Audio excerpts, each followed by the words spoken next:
trying to tie this up with all the things that we've talked about, like, all the technology, all the individual changes, each one of them certainly has enough depth for us to talk about a far greater. But I think the more interesting part of this is what it's actually going to mean for clients, right? What is it going to mean when you actually are deploying Wi-Fi 6? Like, what is it really going to change? Um, Nate, I know we've been talking about this, and do you have some thoughts that you wanted to share? Yeah, it's an extremely exciting time for wireless in general. I think I think we might actually this might be the first time when I'll take that back. I think it is extremely exciting. On the flip side, relatively terrifying as well. And the reason why I say that is I think we're going to actually hit a point, or we have the possibility to hit a point based on what I'm seeing, to where the lines start to blur from people's minds that I need to be on a wired connection to have a connection I trust. I think we're starting to get to a point where it's no longer going to be an excuse to say, you know, um, I have a problem with my wireless connection. A wired connection will handle it better than. And I think a lot of things change then, right? Where if that becomes the case, where a wireless connection is as good as a wired connection, right? It's only really kind of a matter of time until wireless becomes everything, right? Where there isn't a deficiency to wireless anymore, right?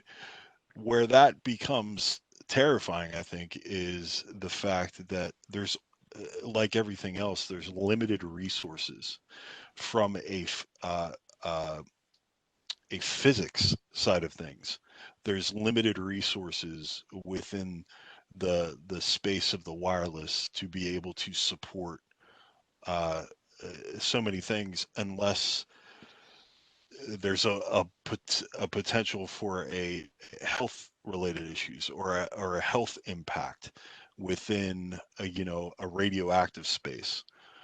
So it's going to be interesting to see how we balance all of this to where we're gonna start talking about hitting limits within a wireless spectrum, right?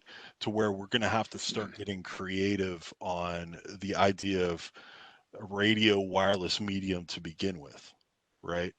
This idea of the IoT, right? I envision where IoT is going to gain a lot of traction is within the commodity space, within the socialist type environments, right? Where you have a commodity, say you go downtown Pittsburgh, and you want to partake in the services downtown, right? I would imagine you would see a bunch of commodity based services based on a small cell structure or a Wi-Fi 6 structure, meaning things are condensed, right? You have a condensed infrastructure to where you can improve performance, you can improve efficiency, and you can support different things, right? So people will get creative and say, this application that I once had, I'm going to create it as an IoT thing, and then deploy it to my community or my commodity environment, maybe say downtown Pittsburgh or downtown wherever, right? And then what you end up seeing is you end up seeing an exponential boom where, say, within a 2 mile radius, you might have 500 devices become 10,000, you know, or And doing something. that at 2.4 gig outside with that sort of density, I think we're going to be very happy that there's BSS coloring. Yeah, or I mean, you get to a point where that 10,000, what's the impact on the environment as a whole? I mean, then you start to gotta look at things like, and this is just an example, right? But I'm gonna throw it out there. Then you got to start looking at things like cancer numbers within an environment, right? From a radioactivity standpoint.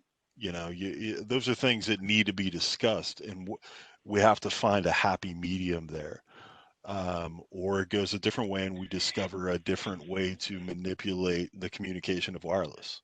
But I think those are the challenges that we're going to face. I think the performance on the client side, I think, becomes drastically better overall with AX. I think, like I said, if you're starting to consider that a wireless environment is a lot better, to the point where you're comparing it to a wired connection, you've gone a long way on the wireless performance standpoint.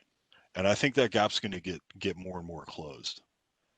Yeah, I mean, there's definitely a handful of things that it just improve. I mean, there's certainly your point is well taken on that side, and this we're just talking about Wi-Fi 6, right? There's another parallel deployment of 5G that's going on for carriers on wireless side as well, and there's that's probably a topic for us to talk about somewhere down the road as well, because there's certainly a lot of enhancements in Wi-Fi 6 that are actually have parallels in 5G.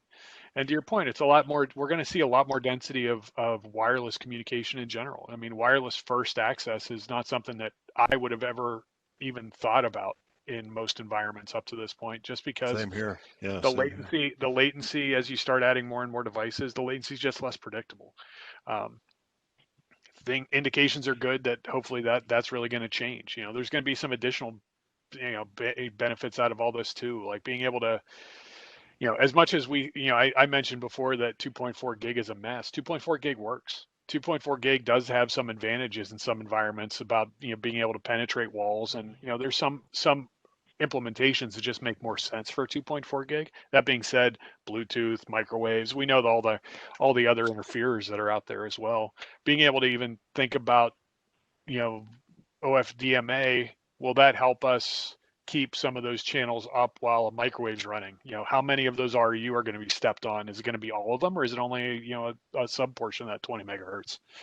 Some of those things are kind of interesting. Like that's an incremental kind of improvement that we could see out of this stuff that I'm kind of curious about. But when we start talking about the IoT devices, those could be anywhere. And who knows what the heck they're monitoring? Just a motion sensor somewhere outside on a pavilion in a park or something. Who knows? Sure. I mean, they could be I mean, they could be shoelaces. They could be anything. Anything physical can be an IoT device. I, I mean, I is it think I off the think you need beaten to get the I path? think you need to get the patent on the IoT shoelaces. I mean, could you? I mean, like, let's like, I could see a definite reality where you have a wearable that isn't a bracelet or something like that that is tracking your activity. Something You in know, your shoe or something in your shoe, in your clothes. Somewhere, that isn't a band, or isn't a watch. I think that condenses, right, to where it can Just be just so anything. your shirt just so your shirt comes out and says as you put it on, it sends something to your phone says you wore me 2 days ago. You're beautiful. Thank you for wearing me. Well, yeah, you could definitely get that, the cheerleader aspect in it. I think that there's definitely an opportunity for some patents there, Nate. I think we need to talk about this. Yeah, that's phew, So no that's longer how scary. long we have been in working with wireless, we've all seen the exponential growth in the number of devices and the types of devices. It's just growing exponentially, and the demand and the expectation that you'll always have wireless wherever you go to do whatever you want. I think Wi-Fi 6, with all these enhancements and uh, improved efficiencies, promises or holds the promise of being able to actually deliver on those demands. People want a wireless Yeah. first and all wireless environment. It's going to take the efficiencies in Wi-Fi 6 to be able to deliver on that. No, I agree. I mean, the more that I Yeah. dug into the details, and I know that I've talked to, each one of you, the more I dug into the details of what is included in this new standard, the more excited I got about wireless communication is in general. There's really a maturity level, I think, in Wi-Fi 6 that significantly takes some major steps forward from some of the previous standards. So I agree with you, Joe, 100%.